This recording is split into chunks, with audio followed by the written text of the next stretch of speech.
हमारे माननीय मुख्यमंत्री जी आके बोले कि हमको बोला था बीजेपी की सेवा करेगा। हम तो सोचे बीजेपी देश की सेवा कर रहा है, बीजेपी के तरह लोग देश की सेवा करते हैं। वो बोल रहे बीजेपी की सेवा करेगा, मतलब बीजेपी क्या इतनी बीमार, कोई बड़ी बीमार पड़ा है कि मुझे उसकी सेवा की? पैसे तो मुझे कोई नहीं खरीद सकता, मैं आपको लिख के दे सकता हूँ। पैसा इज नॉट अ थिंग जिससे मुझे खरीदा जा सकता। अनफॉर्चुनेटली हमें मीडिया भी नहीं कवर कर रही है, लेकिन कुछ उल्टा पुल्टा हो छापना तो फटाक से छाप दे हमें। मतलब ऐसे लोगों को अगर वोट नहीं मिलेगा तो कैसे लोगों को मिलेगा? आईपीएस को धमकी मिला है क्या? मतलब आपको कोई धमकी दिया है? देखिए आईपीएस है और उनको पता है कि ये लड़का क्या कर सकता है, सबको पता है, तो थोड़ा डायरेक्ट देने में लोग घबराते हैं। बहुत यहाँ धर्म की राजनीति होती है। लोग कह रहे हैं कि आनंद मिश्रा के रैली में जय श्री राम का नारा नहीं लग रहा, हिंदू नहीं है मुस्लिम है, ये मतलब क्या है?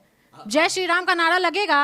आप आके मेरी हर रैली में देखिए, हम शुरुआत जय श्री राम से होता है, खत्म जय श्री राम, और बीच में 1000 बार जय श्री राम होता है। सोचिए अगर भाजपा प्रत्याशी कंपटीशन में नहीं है तो आपको लगता है मेरा वोट वो काट रहे हैं? उल्टा बात करें ना कि वो मेरा vote just because of party का नाम लेके उनको लगे कि मैं उनका वोट, सवाल ही नहीं पैदा। तो जमीन पे उतरिए, ये अहम और वहम इन दोनों से उभरिए और देखिए जमीन पे कि कौन किसका वोट काटा, समझ में आएगा। आपको पूरा एकदम गिराने की कोशिश की जाए पूरा तो मुझे इसलिए वो गिराना चाहते हैं ताकि सुधाकर सिंह जीत जाए। अरे माननीय मुख्यमंत्री बोल गया कि इनका फोन चेक करिए, मैं तो कहता हूँ हाथ जोड़ के चेक करिए मेरा फोन और देखिए, चेक करिए कि आपके मिथिलेश जी के लोग मुझसे बात करते ज्यादा नजर आएंगे आपको, सुधाकर के लोग नहीं बात करते मेरे से। भाजपा का वोट काटेंगे, भाजपा रेस में नहीं है बक्सर में, ये बात उनको अच्छे से समझ लेना चाहिए। वो कहीं रेस में नहीं है, वो किसी तीसरे चौथे पांचवें पायदान पे मिलेंगे। कम से कम आप मुझे वोट दीजिए ना दीजिए, करवाइए, हेल्प करिए ना करिए, मौका मुझे मिलना चाहिए कि मैं आपके बुढ़ापे को बेहतर कर सकूं। बोला गया था बीजेपी की तरफ से कि टिकट देंगे। नहीं नहीं, ऐसा नहीं बोला, ऐसा नहीं। देखिए ये सब इंडिकेशंस होता है, बोला तो इनको भी नहीं किया था, किसी को कोई बोलता नहीं। उनके भरोसे तो नहीं ना अपना पद छोड़े हैं ऑफिसर? नहीं देखिए मैं बताता हूँ कि कहीं ना कहीं एक भरोसा नहीं कहूँगा, लेकिन कॉन्फिडेंस तो उनसे जरूर आया था कि चलिए यहाँ से निकल रहे तो एक बड़ा संगठन है, मुझे काम करने का मौका मिला, तो कहीं ना कहीं एक विश्वास था और ये एक विश्वासघात है। गांव में एक प्लेग्राउंड होना चाहिए जहाँ से कि हमारा इनिशियल टैलेंट को एटलीस्ट खेलने का, अपने आप को पहचानने की मुझ में टैलेंट है कि नहीं, वो मौका मिले। अगर मौका मिले तो एक मिनी स्टेडियम हो पंचायत लेवल पे जहाँ पे बेसिक ट्रेनिंग हो सके, आप कॉम्पिटिटिव स्पोर्ट्स में आ सके। अगर वहाँ से आप ये सब कर पाइएगा? अरे ये सब जगह पार्टी करने देगा दूसरा पार्टी? क्यों नहीं? अरे तुम तो देशद्रोही हैं, वो सब नहीं करें तो मैं बताऊंगा पब्लिक को अगर नहीं करने देते हैं तो। ऐसे बहुतेर आइडियाज है मेरे पास जिससे मैं यहाँ की इकोनॉमी को बूम करा सकता हूँ। यहाँ पे इतने जॉब क्रिएट हो जाएंगे, बाहर के लोग आएंगे। आज हम जा रहे हैं गुजरात, मैं कह रहा हूँ हमारे गुजराती लोग यहाँ पे आएंगे बिजनेस करने और काम करने। हम इस लेवल तक काम कर सकते हैं। लेकिन 2017 से करीब करीब मैं इसको लेकर सीरियसली ऑब्जर्व कर रहा था कि क्या इशू है, और मुझे लग रहा था अब ठीक हो जाएगा, अब ठीक हो जाएगा। जब से इससे बात करें कोई मतलब किसी के पास सोल्यूशन ही नहीं है। लोग तो मतलब मैं तो 100 साल का सोच रहा हूँ, लोग तो 100 दिन का नहीं सोच रहे हैं। चुनाव चिन्ह बता दीजिए अपना ताकि लोग वोट करने जाए। हमारा चुनाव चिन्ह है सेव, an apple a day keeps the doctor away. नमस्कार, आप देख रहे हैं आरएन न्यूज और मैं हूं आपके साथ निभा सिंह। दोस्तों अभी मेरे बगल में बक्सर से निर्दलीय प्रत्याशी आनंद मिश्रा जी हैं। दोस्तों आईपीएस रहे, लोगों की सेवा करें, बहुत सारा एनकाउंटर करें और फिर बक्सर में आकर के संसदीय चुनाव लड़ रहे हैं। क्यों जानना चाहेंगे? सर सबसे पहले बहुत बहुत धन्यवाद भैया, आप बक्सर में आ गए हैं। जी हम घर आ गए हैं वापस, घर वापसी हमारे लिए। तो सबसे पहला सवाल कि आप चुनाव क्यों लड़ रहे हैं? आईपीएस हैं, बहुत पढ़े लिखे हैं, मुझे पता है सारे सवालों का जवाब आपके पास होगा। चुनाव क्यों लड़ रहे हैं? नहीं चुनाव, देखिए चुनाव एक माध्यम है। मैं जब इनिशियली आया था तो मैंने एक पर्टिकुलर पार्टी को अप्रोच किया था कि इसलिए कि मुझे सोशल काम करना था। तो मुझे ये समझ में आता है इतने दिन एडमिनिस्ट्रेशन में रहने के बाद, ये बात तो क्लियर समझ में आता है कि पॉलिटिकल विल से हमारा देश चलता है ना। तो इसलिए मुझे समझ में आया कि अगर आप पॉलिटिकल पावर्स आपके पास हैं तो आप जो समाज सेवा है, जो सोशल वर्क्स हैं, जो आप किसी भी क्षेत्र के लिए काम करना, वो बड़े लेवल पे कर सकते हैं। नहीं तो एज एन एनजीओ तो मैं पता नहीं ज़माने से काम करता हूँ, कुछ एनजीओज़ के थ्रू, कुछ फाउंडेशन के थ्रू, तो वो उसका दायरा बड़ा छोटा होता है। तो अब क्योंकि मैं इतना बड़ा कुछ मैं त्यागने को तैयार जब हुआ तो ये सोचा कि मुझे प्लेटफॉर्म तो और बड़ा होना चाहिए उससे, तो इसलिए मैंने अप्रोच किया। तो पहले मुझे कहा गया ठीक है, मैंने कहा कि मुझे संगठनिक काम ही करने दीजिए, कि संगठन के थ्रू मैं समाज को जोड़ने का तो काम करूं पहले।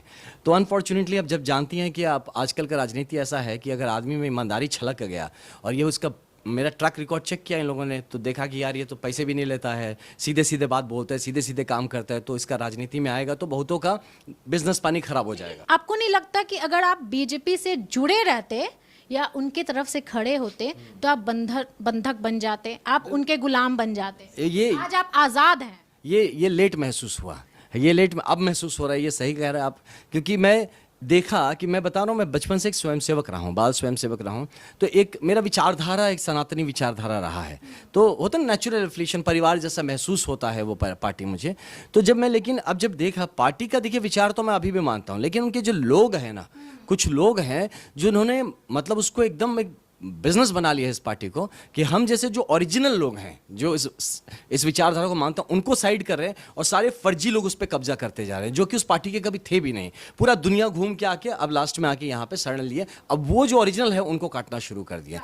तो इसीलिए भैया अभी जैसे जब तक ये चलेगा, इनसे दूर ही जितना रहा जाए उतना अच्छा है। अच्छा, आपको बैठाने की कोशिश की गई है कितना हद तक? अब इस हद तक कि साम दाम दंड भेद सब कुछ कोशिश किया गया करने के लिए। और मैं बताऊं कि कोई मेरी जगह कोई नॉर्मल आदमी होता था, जिस तरह के प्रलोभन दिए गए हैं, वो तो कब का बोरिया बिस्तर बांध के, कई लोग तो मतलब इसमें बहुत करोड़ों का बात कहा। की बात सिर्फ नहीं, देखिए पैसे से तो मुझे कोई नहीं खरीद सकता, मैं आपको लिख के दे सकता हूँ, पैसा इज नॉट अ थिंग जिससे मुझे खरीदा जा सकता। क्योंकि असम के मुख्यमंत्री जी भी आए हैं तो कह रहे हैं भैया इनका छवि साफ है, और ये प्रूफ उन्होंने कर दिया। हाँ, वो तो उन्हीं कह के गए, पैसे तो है नहीं इसके पास, तो चुनाव कहाँ से लड़ रहा है? कहाँ से लड़ रहे हैं, कहाँ से ये सब मेंटेन हो रहा है? क्योंकि मैंने पैसे नहीं बनाए हैं, मैंने रिश्ते बनाए हैं। तो जब रिश्ते बनाते हैं ना, 1 2 3 4 10 नहीं, लाखों लोग हैं जिनसे मैं जुड़ा हुआ हूँ, और उसमें से कई हैं जिनसे पर्सनली टच में हूँ। हर आदमी 100 रुपए भी देगा ना, तो आप मेरे पास इतना किटी हो जाएगा, तो बहुतों के पास इतना। तो कहते हैं जिसके पास पैसे होते हैं उनके पास उतने ही पैसे होते हैं, और जिनके पास पैसे नहीं होते उनके पास सबके पैसे होते हैं। क्या बात है। आनंद मिश्रा जी बक्सर के बेटा हैं और बक्सर से चुनाव लड़ रहे हैं। दोस्तों सपोर्ट जरूर करना है। सर मुद्दा क्या होगा? इतनी दूर से आए हैं, इतना बड़ा नौकरी छोड़ करके, लोगों का सपना होता है यूपीएससी क्रैक करके आईपीएस बने, और 150 एनकाउंटर कर दिए। नहीं देखिए, एनकाउंटर तो मैंने नहीं किया, वो तो मैं ऐसे सिचुएशन में पड़ा कि मैं गोली ना चलाऊं तो मैं मर जाता। तो वो होता है कि वो जो भी फोर्सेस में मेरी बात को समझे कि मैं बड़ा, देखिए मैं अदरवाइज पर्सनालिटी से भी आप देखिए तो मैं ऐसा नहीं दिखता ना खूंखार टाइप, मैं बड़ा बिल्कुल स्वीट दिखते हैं। तो ये स्वीटनेस ही है मेरा ओरिजिनल। लेकिन जब जंगल में आप होते हैं, जब एक ऐसा सिचुएशन में जाते हैं जहाँ पे कि आपके ऊपर प्रहार किया जाता है, तो आपके लिए डिफेंड करना, आपके लिए धर्म के लिए लड़ना, मतलब वो एक मतलब ये this is not an option, it is a compulsion. तो आपको करना पड़ता है अब उसमें, क्योंकि ट्रेनिंग हमारी बेहतर है, हमारा जज्बा बेहतर है, हम धर्म के लिए लड़ रहे हैं, वर्दी वाले हैं, तो डेफिनेटली जीत हमारी होगी। तो इसीलिए ये हुआ कि मैं जिंदा हूँ, नहीं तो हर बार जिसमें कोई और मारा गया, मेरे मरने के पूरे चांसेस थे। बक्सर में क्या क्या मुद्दा लेके आए हैं, घूम रहे हैं, तो क्या क्या कमी है यहाँ पे? मैं बताऊं आपको, निभा जी, इसमें मैं आज से नहीं घूम रहा, मैं तो बचपन से ही आ रहा हूँ यहाँ पे। लेकिन 2017 से करीब मैं इसको लेके सीरियसली ऑब्जर्व कर रहा था कि क्या इशू है, और मुझे लग रहा था अब ठीक हो जाएगा, अब ठीक हो जाएगा। जब से इससे बात करें, कोई मतलब किसी के पास सोल्यूशन ही नहीं है। लोग तो मतलब मैं तो 100 साल का सोच रहा हूँ, लोग तो 100 दिन का नहीं सोच रहे हैं। तो अब आप इशू पूछेंगे तो इश्यूज बहुतेर है। स्टार्ट करते हैं। अगर देखिए, यहाँ सबसे बड़ा चीज़ है, हर क्षेत्र में ना अवसर की कमी है। टैलेंट भरपूर है, बट अवसर नहीं है बढ़ने का, कुछ भी करने का, बढ़ने का अवसर नहीं है। हाँ नहीं, ये मुद्दा मतलब क्या बताएं, ये जनरल है मुद्दा, अब बता रहा हूँ आपका। यहाँ मेन मुद्दा है स्वास्थ्य का। स्वास्थ्य अगर आप देखेंगे यहाँ पे, तो इस तरह से धराशाही हो चुका है कि यहाँ पे छोटी छोटी बीमारियों में लोग मर रहे हैं। यहाँ पे आप गांव से लेके शहर तक, ये नहीं कि बक्सर अगर बड़ा शहर है तो यहाँ पे भी फैसिलिटीज़ हैं, यहाँ बेसिक फैसिलिटीज़ नहीं है। बात बात पर रेफरल होता है। आप हॉस्पिटल किस लिए खुला हुआ है? रेफर करने के लिए। आप आइए, आपको रेफर कर दिया जाएगा। अगर इसके बलिए मेरे पास सोल्यूशन भी है, मैं इमीडिएट सोल्यूशन बताता हूँ। मैं आशा करता हूँ कि आपके थ्रू कुछ सरकारी लोग भी इसको सुने और इस चीज़ पर कार्यान्वित करें, तो पूरे बिहार का भला हो, देश का भला हो। अगर एक भी रेफरल केस हुआ है तो उस पर इंक्वायरी होनी चाहिए कि आपके हॉस्पिटल से रेफर क्यों हुआ। तो आप बताएंगे, इंक्वायरी मतलब पनिशमेंट के लिए नहीं, ठीक करने के लिए। तो आप बताएंगे ना कि भाई हमारे यहाँ एक्सरे मशीन नहीं था, इसलिए हमने रेफर, तो लगाइए एक्सरे मशीन, आपको पता चल गया प्रॉब्लम कहाँ है। तो अगली बार से हर वो केस जो एक्सरे मशीन के लिए रेफर हो रहा था वो नहीं होगा। तो ऐसे एक एक करके चीज़ों पे जब हम, स्कूल में भी बहुत समस्या, वही मैं आता हूँ नेक्स्ट। हाँ, तो इस तरह से स्वास्थ्य का इशू है। चलिए ब्रॉडली आपको बताता हूँ, टाइम कम है। स्वास्थ्य का इशू है, शिक्षा का इशू है, शिक्षा के साथ रोजगार। अब शिक्षा और रोजगार में एक ब्रिज की जरूरत है। हमारे यहाँ पे शिक्षित बेरोजगार बहुत लोग आपको मिलेंगे, उसके लिए जो ब्रिज, मतलब कि आपको रोजगार के लिए तैयार होने का जो चीज़ है वो मुझे कराना है। यहाँ पे आपको रोजगार क्रिएट करके दूंगा, झूठा नहीं बात बोलूंगा। यहाँ लोग झूठे झूठे वादे करते, इतना लाख देने, कहाँ से लाएंगे आप इतना लाख वो रोजगार? तो जो रोजगार है हमारे यहाँ पे, हमारे बच्चे उसमें compete नहीं कर पा रहे, क्योंकि उस रोजगार के लिए जो आपकी तैयारी होनी चाहिए वो आप कर नहीं पा रहे। उसके लिए मैं जरूर आपको रोजगार के लिए, मतलब मैं आपको चावल खिलाने की फ्री की बात नहीं कर रहा हूँ, मैं आपको चावल उगाना सिखा दूंगा जरूर। तो ये चीज़ मैं कह, स्वरोजगार के ऊपर भी हमें काफ़ी काम करना है। तो रोजगार वाला पार्ट, क्योंकि युवा का एक बहुत बड़ा एजेंडा है जिस पे हमें इस पे काम करना है। इसके साथ काफ़ी सारे अपॉर्चुनिटीज़ है जिसमें हमारा इकोनॉमिक बूम हो, यहाँ पे हमारी इकोनॉमिक एक्टिविटीज़ बने। यहाँ हम किस तरह से सॉफ्टवेयर टेक्नोलॉजी पार्क्स खोल सकते हैं, हम किस तरह से यहाँ पे एग्रो बेस्ड इंडस्ट्रीज खोल सकते हैं, किस तरह से हम छोटे मोटे मैन्युफैक्चरिंग यूनिट्स खोल सकते हैं। यहाँ पे हैंडीक्राफ्ट्स का काफ़ी बड़ा स्कोप है जो लोगों ने सोचा भी नहीं है। मैं गाँव में जाता हूँ, मैं देखता हूँ, जिसको हम ओपन अप कर सकते हैं। Art and culture related economy यहाँ पे काफ़ी स्ट्रॉन्ग खड़ा किया जा सकता है। ऐसे बहुतेर आइडियाज़ है मेरे पास जिससे मैं यहाँ की इकोनॉमी को बूम करा सकता हूँ। यहाँ पे इतने जॉब क्रिएट हो जाएंगे, बाहर के लोग आएंगे। आज हम जा रहे हैं गुजरात, मैं कह रहा हूँ हमारे गुजराती लोग यहाँ पे आएंगे बिजनेस करने और काम करने। हम इस लेवल तक काम कर सकते हैं। ये हो गया आपका इकोनॉमी, रोजगार की बात कर रहे हैं। इसके बाद मुझे स्पोर्ट्स पे काफ़ी काम करना है युवा के लिए, क्योंकि स्पोर्ट्स में हम इन्वॉल्व करेंगे तो आपका मेंटल और फिजिकल डिसिप्लिन आता है। डिसिप्लिन से आपका कैरेक्टर बिल्डिंग होता है जो फर्दर हमारे इकोनॉमिक बूम में फिर काम आएगा और सोशल डेवलपमेंट में एक इंपॉर्टेंट हिस्सा। दूसरा आप देखिए यहाँ पे कि 30 से 31 लाख का करीब, हमारा 31 लाख के आसपास पॉपुलेशन है। हम 31 लाख में 30 तो छोड़िए, हम 3 आदमी भी ऐसा तैयार नहीं कर पा रहे हैं। जो एक शिवनाथ सिंह जी थे, हमारे मैराथन रनर थे मझरिया के, उनके बाद ऐसा बड़ा चेहरा दिखता नहीं है जो कि प्रोमिनेंट हुआ हो, जिनका नाम जहन में आए। शिवनाथ सिंह जी इतने बड़े हमारे मतलब एक प्लेयर हैं, लेकिन देखिए उनके नाम का भी यहाँ पे कुछ भी नहीं है, कुछ व्यवस्था नहीं है। तो इस तरह का मेरा पर्सनल एजेंडा है कि हर एक गाँव में एक प्ले ग्राउंड होना चाहिए जहाँ से कि हमारा इनिशियल टैलेंट को एटलीस्ट खेलने का, अपने आप को पहचानने की, मुझ में टैलेंट है कि नहीं, वो मौका मिले। अगर मौका मिले तो एक मिनी स्टेडियम हो पंचायत लेवल पे जहाँ पे बेसिक ट्रेनिंग हो सके, आप कॉम्पिटिटिव स्पोर्ट्स में आ सकें। अगर वहाँ से आप ये सब कर पाइएगा? अरे ये सब जगह पार्टी करने देगा दूसरा पार्टी? क्यों नहीं? अरे तुम तो देशद्रोही हैं, वो सब नहीं करें तो मैं बताऊंगा पब्लिक को। अगर नहीं करने देते हैं तो लोग पहचान लेंगे, उनका सुपड़ा साफ करा देंगे पूरे देश से जो नहीं करने देगा। ये तो देश के लिए काम है। देखिए एक बात ये समझना, हम पार्टी के लिए काम नहीं करते, ये गलत बात है। मुझसे कोई कहता है कि हमारे माननीय मुख्यमंत्री जाके बोले कि हमको बोला था बीजेपी की सेवा करेगा। अब मानसिकता सोचिए, वो बीजेपी की सेवा कर रहे हैं। हम तो सोचे बीजेपी देश की सेवा कर रहा है, बीजेपी के तरह लोग देश की सेवा करते हैं। वो बोल रहे बीजेपी की सेवा करेगा, मतलब बीजेपी क्या इतनी बीमार, कोई बड़ी बीमार पड़ा है कि मुझे उसकी सेवा करनी? बीजेपी अगर इतनी अच्छी होती तो आप जैसे लोगों को कैसे छोड़ सकती थी? टिकट सबसे पहले मिलता। बीजेपी को मैं नहीं खराब बोलूंगा। बीजेपी पार्टी के हिसाब से विचारधारा में पार्टी संगठन बुरा नहीं है, उसके कुछ लोग जरूर हैं स्पेशली बिहार में जो कि बहुत सिस्टमेटिक तरीके से भाजपा को खराब किए हैं, बर्बाद किए हैं। और मैं बताता हूँ सेंटर में भी इनको गलत फीडिंग जाता है। यहाँ पे बता रहा हूँ आपको, जो भाजपा का ये रिपोर्ट बना था, जो भाई साहब आए उनके लिए रिपोर्ट, लोग घर में बैठ के अपने फॉर्म में रिपोर्ट बनवाए हैं। साक्षात मेरे पास प्रत्यक्ष उसके गवाह हैं, जो कि स्टेज से बोल चुकी एक दीदी ने कि मैं थी वहां पे जहां पे बैठ के अपना रिपोर्ट बनवाया गया उसकी फेवर में। एक कार्यकर्ता से बात नहीं करते, आप जमीनी हकीकत नहीं लेते। आप माननीय प्रधानमंत्री, माननीय गृह मंत्री को आप गलत फीड देते हैं कि ये भाई साहब यहाँ पे इतने साल से काम कर रहे हैं और यहाँ पे लोग उनको पहचानते तक नहीं।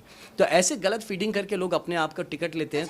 तो आपको बोला गया था बीजेपी की तरफ से कि टिकट देंगे? नहीं, ऐसा नहीं बोला, ऐसा नहीं। देखिए ये सब इंडिकेशंस होता है, बोला तो इनको भी नहीं गया था, किसी को कोई बोलता नहीं। उनके भरोसे तो नहीं ना अपना पद छोड़े हैं ऑफिसर? नहीं, देखिए मैं बताता हूँ कि कहीं ना कहीं एक भरोसा नहीं कहूँगा, लेकिन कॉन्फिडेंस तो उनसे ज़रूर आया था कि चलिए यहाँ से निकल रहे तो एक बड़ा संगठन है, मुझे काम करने का मौका मिला। तो कहीं ना कहीं एक विश्वास था और ये एक विश्वासघात है। अच्छा, यहाँ पे आपको बक्सर की जनता सपोर्ट कर रही है, फील्ड में जा रही, इतना मेहनत कर रहे हैं।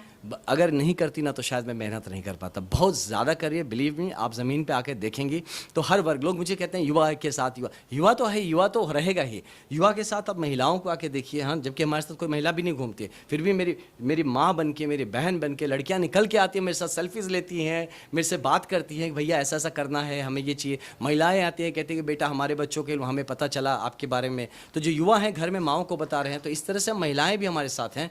जो बुजुर्ग, जो कुछ एक बुजुर्ग ही हैं जो कि अनफॉर्चुनेटली वो इस मोह में पड़े हुए हैं, धृतराष्ट्र जैसे हाल में चले गए हैं किसी पार्टीज को लेके कि बेटा दुर्योधन का भी काम करे, फिर भी हम सपोर्ट कर रहे हैं। तो ऐसे कुछ धृतराष्ट्र रूपी कुछ लोग हैं। बाकी ज़्यादातर हमारे जो बुजुर्ग हैं एकदम से हमारे इतने अच्छे से वो रुआंसू हो जाते हैं बात करते करते। और मैं उनसे यही कहता हूँ कि आपने अपना बचपन अपना खराब कर दिया, इनके पीछे अपना जवानी बर्बाद कर दिया। कम से कम आप मुझे वोट दीजिए, ना दीजिए, करवाइए, हेल्प करिए, ना करिए, मौका मुझे मिलना चाहिए कि मैं आपके बुढ़ापे को बेहतर कर सकूँ। अच्छा, बहुत लोग कह रहे हैं वोट काटने आया है आनंद मिश्रा, तो ऐसा नहीं ना है? नहीं, इनिशियली लोगों को ऐसा समझ में आता है, हल्के में लिए थे ना। देखिए अब आपको एक राज्य का मुख्य, पीछे तो नहीं ना हटिएगा सर? बताता हूँ, एक राज्य के मुख्यमंत्री को बुलाना पड़ रहा है अगर मेरे लिए, तो आप समझिए कि वोट काटने नहीं, जब लोग हारने लगते हैं। मैं बताता हूँ आपको, देखिए जो भाजपा का वोट काटेंगे, भाजपा रेस में नहीं है बक्सर में, ये बात उनको अच्छे से समझ लेना चाहिए। वो कहीं रेस में नहीं है, वो किसी तीसरे चौथे पांचवें पायदान पे मिलेंगे आपको। भाजपा यहाँ बिल्कुल आपके कॉम्पिटिट नहीं, भाजपा तो कहीं नहीं है। मैं बताता हूँ, भाजपा नहीं है, भाजपा कॉम्पिटिशन में नहीं है। और इसलिए नहीं है कि भाजपा का प्रत्याशी कंपटीशन में नहीं, रादर ये कहना चाहिए। भाजपा तो बहुत, मतलब मैं खुद अभी भी रिस्पेक्ट करता हूँ भाजपा को, तो भाजपा नहीं कहूँगा, लेकिन भाजपा की प्रत्याशी तो कंपटीशन में बिल्कुल कहीं भी दूर दूर तक नहीं है। मैं बताता हूँ, लेकिन ये सोचिए अगर भाजपा प्रत्याशी कंपटीशन में नहीं है तो आपको लगता है मेरा वोट वो काट रहे हैं? उल्टा बात करें ना कि वो मेरा vote just because of party का नाम लेके उनको लगे कि मैं उनका वोट, सवाल ही नहीं पैदा। तो ज़मीन पे उतरिए, ये अहम और वहम इन दोनों से उभरिए और देखिए ज़मीन पे कि कौन किसका वोट काट रहा, समझ में आ जाएगा। और ये वोट ही नहीं काट रहे हैं, वो कहीं ना कहीं आरजेडी सुधाकर सिंह को सपोर्ट भी कर रहे हैं। आप देखिए कि मैं जीत रहा हूँ, उनको पता चल गया, तो अभी कंपटीशन को उनको लग रहा है कि सुधाकर सिंह जीत रहे, जब मुझे लगता है वो भी नहीं जीत रहे हैं। नहीं, तो कहीं ना कहीं ददन पहलवान जी थोड़े से उभर रहे हैं, मुझे लगता है कि थोड़ा बहुत वो मुझे चैलेंज दे सकते हैं, लेकिन ठीक है। तो उनको लग रहा है कि सुधाकर सिंह जीत रहे हैं, बड़े पार्टी, बड़े बड़े आपस में पार्टी खेल रहे हैं ना वो लोग, तो उनको लग रहा है वो जीत रहे हैं। तो वो क्या कर रहे हैं कि वो एक मेरे नाम का एक बहुरूपी आनंद मिश्रा खड़ा कर देते हैं, जिसका ओरिजिनल नाम है आनंद कुमार मिश्रा। उसके पैन के रिकॉर्ड्स में मैंने इसे में कंप्लेन भी किया, लेट्स सी, अभी तक तो कोई एक्शन होते नहीं दिख रहा है, होप कि कुछ हो। तो मतलब आपको पूरा एकदम गिराने की कोशिश की पूरा, तो मुझे इसलिए वो गिराना चाहते हैं ताकि सुधाकर सिंह जीत जाए, वो इसी चक्कर में है। तो अब देखिए कौन किसका एजेंट है, आके कहते हैं मैं एजेंट हूँ, मुझे पैसे दे रहे हैं, कुछ भी बोल देते हैं ये लोग, है ना। और मुझे हमारे माननीय मुख्यमंत्री बोल गए कि इनका फ़ोन चेक करिए। मैं तो कहता हूँ हाथ जोड़ के चेक करिए मेरा फ़ोन, और देखिए चेक करिए कि आपके मिथिलेश जी के लोग मुझसे बात करते ज़्यादा नजर आएंगे आपको, सुधाकर के लोग नहीं बात करते मेरे से, है ना। तो आपका भाजपा आपके साथ नहीं, आप समझिए जो जेन्युइनली जो जनसंघी है, जेन्युइनली जो भाजपा को विचारधारा को सपोर्ट करता है, वो हर आदमी मेरे साथ खड़ा है, वो हर आदमी मुझे सपोर्ट कर रहा है, क्योंकि उसे पता है भाजपा ही अगर कोई होगा ना, वो सत्य के साथ है, वो राष्ट्र के साथ है। अच्छा, बहुत यहाँ धर्म की राजनीति होती है। लोग कह रहे हैं कि आनंद मिश्रा के रैली में जय श्री राम का नारा नहीं लग रहा, हिंदू नहीं है मुस्लिम है, ये मतलब क्या है? जय श्री राम का नारा लगेगा? आप आके मेरी हर रैली में देखिए, हम शुरुआत जय श्री राम से होता है, खत्म जय श्री राम, और बीच में 1000 बार जय श्री राम होता है। मैं बता दूं, तो वो दिखाना पड़ेगा क्या? नहीं, दिखाना नहीं पड़ेगा, मैं आपको एक बताता हूँ। देखिए किस तरह का राजनीति, समझिए भाजपा किस तरह से टूट रहा है कि यहाँ के लोग एक सीनियर को बुलाते हैं, हेमंत बिश्व शर्मा जी बहुत बड़े एक नेता, मैं मानता हूँ नेशनल लेवल के नेता हैं, उनको ब्रीफिंग गलत दी जाती है। अब उनके लोग अभी मीम्स बना रहे हैं, मुझे भी भेजा, उसमें लिखा है कि सीएम साहब के मोए मोए हो गए। हाँ ये देखिए कि उन्होंने, हाँ अब बना के भेज रहा मुझे कि उनके मोए मोए हो गया। बताइए उनको कितना एम्बैरेसिंग है। अब उनको किसी ने बताया नहीं कि लड़का तो मिलता भी है लोगों से तो जय श्री राम बोलता है, तो ये भी उनको कोई नहीं बताया। अरे हम तो पूरी भगवाधारी हैं, आप क्या, आपके पास तो भगवा, आपके कपड़े में देखिए ना भगवा भी नहीं मिलेगा।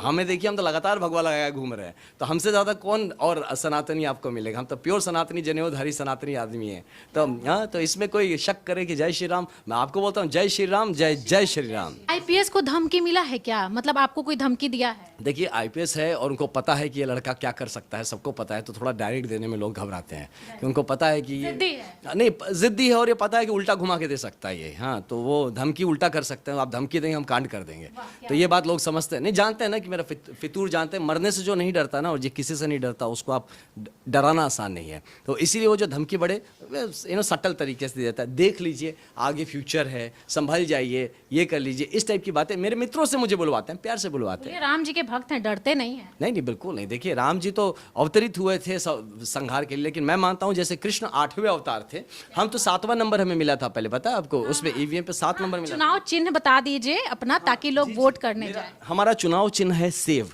N apple a day keeps the doctor away, तो है ना, तो सेब है, एप्पल है, और उसमें लेकिन जब आप ईवीएम में जाएंगे वोट डालने, तो वो थोड़ा ब्लैकिश दिखेगा आपको। हाँ, क्योंकि वो ब्लैक एंड व्हाइट होगा, तो लाल एप्पल मत खोजिएगा, उसमें एप्पल भी काला ही कर दिया गया है। तो इसमें जो है, तो चुनाव चिन्ह में मैं आपको बता रहा था, हमें 7, आपने कहा ना वो बात कि राम जी के भक्त वाली बात, तो 8 नंबर हमें दिया गया। तब हमने सोचा यार 7 सनातनी नंबर था, मैं बड़ा खुश हुआ था, 7 नंबर सनातन का नंबर है ना, तो ब्रह्मांड का नंबर है 7, वो मिला। तो फिर मुझे किसी ने बताया कि आपने तो रोल बड़ा सौम्य रोल खोजा था 7 में, लेकिन आप सौम्यता के लिए आए नहीं, आप समझिए अपना अवतार, आप 8वां नंबर मिला गया, जो कृष्ण का जन्म का ये था, वो 8 नंबर आपका 8 है। नंबर 8 है, और कृष्ण 8वें पुत्र थे जिनको भेजा गया था कंस का वध करने के लिए। तो मुझे भी शायद ऐसा ही कुछ रूप दिया गया कि जितने भी ऐसे लोग आए हैं, बहुरूपियाँ हैं, ढोंगी हैं, जो कि इस तरह का कुछ कर रहे हैं, जो कि राष्ट्रहित के नाम पे हमारे लोगों का हित छीनने में लगे हैं, जो अपनी ज़मीन नहीं बचा पाए अपने क्षेत्रों में, वो हमारे ज़मीन कब्जाने के चक्कर में है। तो इन लोगों को, इनके जो पॉलिटिकल संहार के लिए मुझे भेजा गया है, 8वां रूप बना के, कृष्ण जैसे 8वें नंबर पर आए थे, हमें भी 8वें नंबर पर भेजे गए, सब ऊपर डम डमरू का माया है। ये जब शिव भगवान का जो डमरू है वो भी 8 नंबर है, इन्फिनिटी का भी नंबर 8 है होता है। इन्फिनिटी देखिए, जो हमेशा से था, है और रहेगा। तो हर तरह से मुझे ये समझ में आया कि शायद मेरा सौम्य रूप भगवान नहीं चाहते थे, वो चाहते थोड़ा अग्रेसिव रूप रहे। आप चीज़ों को हेड ऑन लीजिए एकदम से, कि जो बुरा है वो बुरा है, और लड़ेंगे भिड़ेंगे। जब तक मैं ये नहीं करता था, मैं सोचता यार मैं तुमसे क्या लड़ूं, छोड़ तुम अपना काम मैं अपना काम। लेकिन ज़बरदस्ती नहीं, ज़बरदस्ती टांग अड़ा रहे हैं ना, मैं अपने लेन में दौड़ रहा हूँ, वैसे लंगड़ी मार रहे हैं, बार बार लंगड़ी मार रहे हैं। क्या ज़रूरत है मुख्यमंत्री जी को? जब मैंने कहा था, आप सोचिए कि जब मैं यहाँ ज्वाइन करने की बात की तो मुख्यमंत्री जी को मैंने कहा था कि हमें पार्टी ज्वाइन करना है, करवा दीजिए। तो उन्होंने कहा था, तब भी मुझे याद है, डायरेक्ट तो नहीं बट उन्होंने ये करवाया था कि इसमें बिहार के मामले में हम लोग क्यों इंटरफियर करे पड़े। तो अब क्यों पड़े, अब क्यों आए जब फिर बीच में? तब भी नहीं आना चाहिए था, वो वही स्टैंड मेंटेन करना चाहिए था। तो मैं तो सोचा था कि बहुत बड़े आदमी हैं तो कम से कम ज्वाइन तो करवा पाते हो, तो ज्वाइन ही ना करवा पाए तो मेरा पूरा भ्रम टूट गया। मुझे लगा सच में उनके देश में बड़ा चलता है, देश में भाजपा में उनका चलता है, एक पार्टी नहीं ज्वाइन करवा पाए, आके बोलते हैं मुझे कि मैं झूठा हूँ। बताइए कुछ भी। मतलब ये देखिए, सच बता रही हूँ, बक्सर के जो लोग हैं बहुत भाग्यशाली हैं कि आनंद मिश्रा जी उनके सेवा के लिए उतरे हैं। दोस्तों, मतलब ऐसे लोगों को अगर वोट नहीं मिलेगा तो कैसे लोगों को मिलेगा? सवाल ये भी बनता है।